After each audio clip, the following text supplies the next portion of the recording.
Welcome to Watch in 10, where stories come to life in just 10 minutes. Today we're giving you a full recap of Stranger Things before Season 5. This video will remind you of the key events.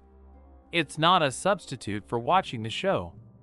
We start with Season 1, which kicks off in the town of Hawkins on November 6, 1983.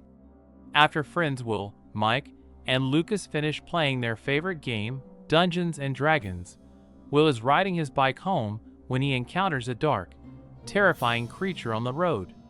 He flees to the back shed of his house, and then he completely disappears. After Will goes missing, his mother, Joyce, insists that Police Chief Jim Hopper, a former Vietnam War soldier who lost his daughter, Sarah, to cancer, take the case seriously and search for her missing son.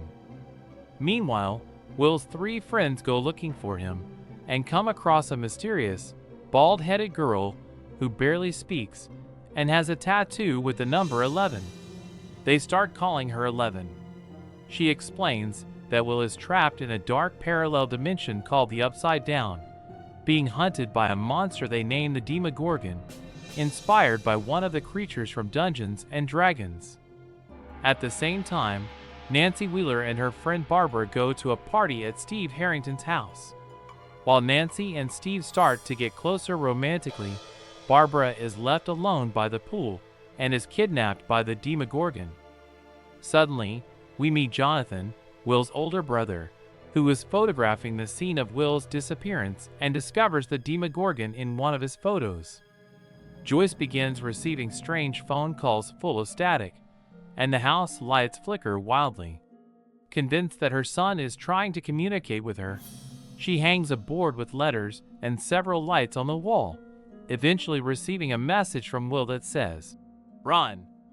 The next day, a body is found and believed to be Will's, but 11 and Joyce are convinced he's still alive.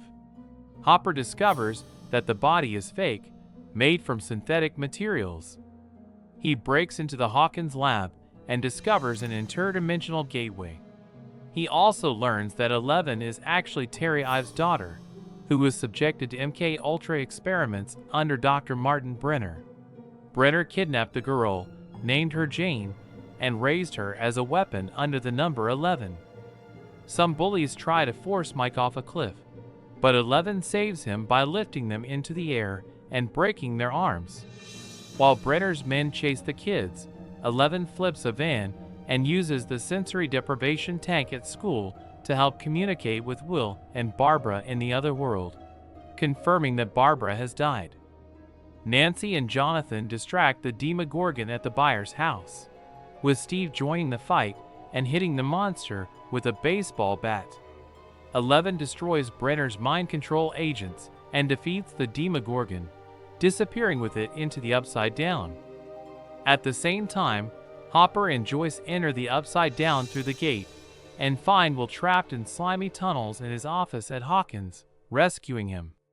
A month later, on Christmas Eve, everything seems back to normal, but Will coughs up a strange mass and has a mental glimpse into the Upside Down, hinting that the danger isn't over yet. Season 2 picks up on Halloween, 1984, when the kids dress up as characters from Ghostbusters. Mike tries to communicate with 11 every night using a walkie-talkie, but gets no response, while Nancy feels guilty over Barbara's death. Barbara's father hires Detective Murray Bauman to pressure Hopper into uncovering the truth. Joyce starts dating the kind-hearted Bob Newby, and Dustin discovers a small four-legged creature that loves candy, which he names Dart. He later realizes it's the same creature Will coughed up, a baby Demogorgon. Will continues to have visions of a giant smoky creature in the Upside Down, later called the Mind Flayer. 11 returns from the Upside Down and lives in the woods until Hopper finds her and secretly takes her to live in his cabin. Dr. Sam Owens takes over the Hawkins Lab, and a new girl, Max, and her hot-headed stepbrother Billy move to Hawkins. A rivalry develops between Billy and Steve, while Steve worries about losing Nancy to Jonathan. Nancy and Jonathan investigate Barbara's case and get a confession from Owens. Steve becomes unexpectedly protective over the Mind Flayer, which is controlling Will's mind, mapping the tunnels under the town. 11 gets angry at Hopper for hiding the truth about her mother and escapes to Chicago, meeting Callie, number 8, and a group of kids who escaped similar experiments. Demodogs attack the lab, and Bob sacrifices himself to open the doors and save everyone. 11 returns at the last moment, kills dozens of creatures, and names the giant entity the Mind Flayer. They burn it outside Will's body at Hopper's cabin, and 11 closes the gate again. The season ends with a school dance where Mike and 11 share a kiss, but will still sees the Mind Flayer in his visions.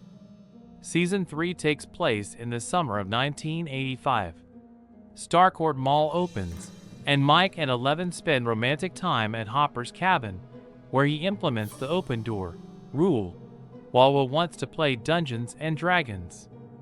The friends have become teens, busy with relationships. Dustin returns from summer camp claiming he has a girlfriend in Utah named Susie, while Steve works at the ice cream shop with his new girlfriend Robin.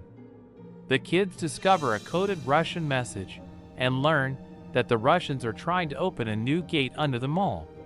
Billy has a car accident and falls under the Mind Flayer's control, which is collecting human bodies to create a massive flesh monster. Erica Sinclair helps her brother Lucas sneak through ventilation shafts, and the kids use fireworks to distract the monster. Billy sacrifices himself to save everyone, while 11 loses her powers after a piece of the Mind Flayer's flesh is removed from his leg.